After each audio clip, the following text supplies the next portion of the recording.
మంచిదే. పరిశుద్ధ గ్రంథములో నుండి కీర్తనల గ్రంథం 1వ కీర్తన 2-3 వచనములు చదువుతూ ఉన్నాను. దయచేసి జాగ్రత్తగా వినాల్సిందిగా ప్రేమతో తెలియచేయుచున్నాను.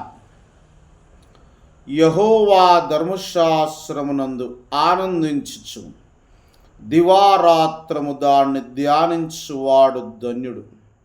అతడు నీటి కాల్వల యోరను నాటబడినదై ఆకువాడక తన కాలమందు ఫలమిచ్చు చెట్టు వలె నుండును.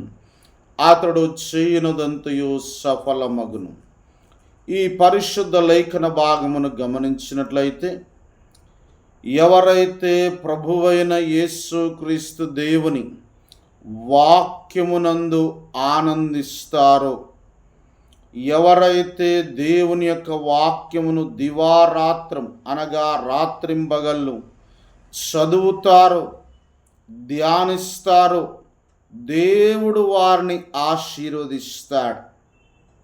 చాలామందికి నేను దేవుని ఆశీర్వాదం పొందుకోవాలి అని ఆశ ఉంటుంది, కోరిక ఉంటుంది, ఇష్టం ఉంటుంది, మంచిదే. అయితే మనము దేవుని ఆశీర్వాదం పొందాలి అంటే మొట్టమొదట దేవుని వాక్యము యందు ఆనందించాలి.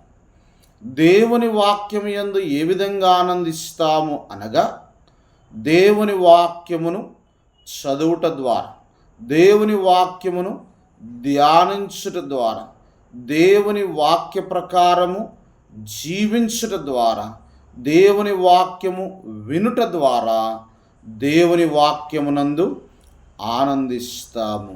అందుకొరకే దావీదు మహారాజు అన్నాడు, క్రొవ్వు మెదడు దొరికినట్లు నాకు దొరికెను అన్నాడు.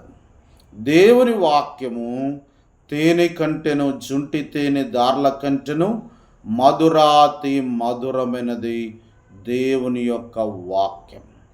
కాబట్టి దేవుని వాక్యము యందు మనం ఆనందించాలి, దేవుని యందు మనం ఆనందించాలి. తద్వారా ప్రభువు అయిన యేసుక్రీస్తు దేవునికి మహిమ, మనకు ఆశీర్వాదం. అదేవిధంగా దేవుని వాక్యమును దివారాత్రులు అనగా రాత్రింబగళ్ళు చదవాలి, ధ్యానించాలి. అప్పుడు దేవుడు మనల్ని, మన కుటుంబములను, సంఘములను, పరిచర్యలను, సేవలను, విశ్వాసులను, పరిశుద్ధులను ఆశీర్వదించి ఆనందకరమైన జీవితమును దయచేస్తాడు. ఎవరైతే దేవుని వాక్యము యందు ఆనందిస్తారో, ఎవరైతే దివారాత్రము దేవుని వాక్యమును ధ్యానిస్తారో, వారు నీటి కాల్వల యోరను నాటబడిన వారై ఆకువాడక వాళ్ళు అన్ని వేళలో, అన్ని సమయాలలో, అన్ని కాలాలలో ఫలమిచ్చే చెట్టు వలె ఉంటారు, అనగా పచ్చగా ఉంటారు.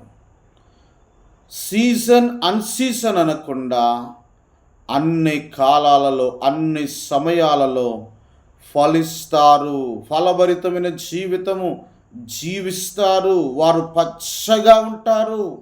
దేవుడు వారిని ఫలింపజేస్తాడు, దేవుడు వారిని ఆశీర్వదిస్తాడు, అనేకులకు దీవెనకరంగా చేస్తాడు. వారు చేసేదంతా దేవుడు సఫలపరుస్తాడు. దేవుడు వారికి జయమును, సక్సెస్ను అనుగ్రహిస్తాడు. అలాంటి కృప దేవుడు మనందరికీ దయచేయును గాక. ఆమేన్. May God bless you. మా కొరకు, మా కుటుంబం కొరకు, మా సంఘముల కొరకు, మా పరిచర్యల కొరకు, మా సేవల కొరకు దయచేసి ప్రార్థన చేయగలరని ప్రేమతో తెలియజేస్తూ ఉన్నా. మీ ప్రార్థన అవసరతలు మాకు తెలియపరిచినట్లయితే మేము మీ కొరకు కూడా ప్రార్థన చేస్తామని ప్రేమతో తెలియజేస్తూ ఈ మాటల్ని ముగిస్తూ ఉన్నాం. ఈ దేవుని మాటలు మనందరి హృదయాల్లో భద్రపరిచి ఆశీర్వదించి యేసు ప్రభుదేవుడు ఆత్మకార్యము జరిగించును గాక. ఆమెన్. వాక్య ప్రకారం బ్రతకడానికి దేవుడు తన కృపను మనందరికి అనుగ్రహించును గాక. ఆమెన్.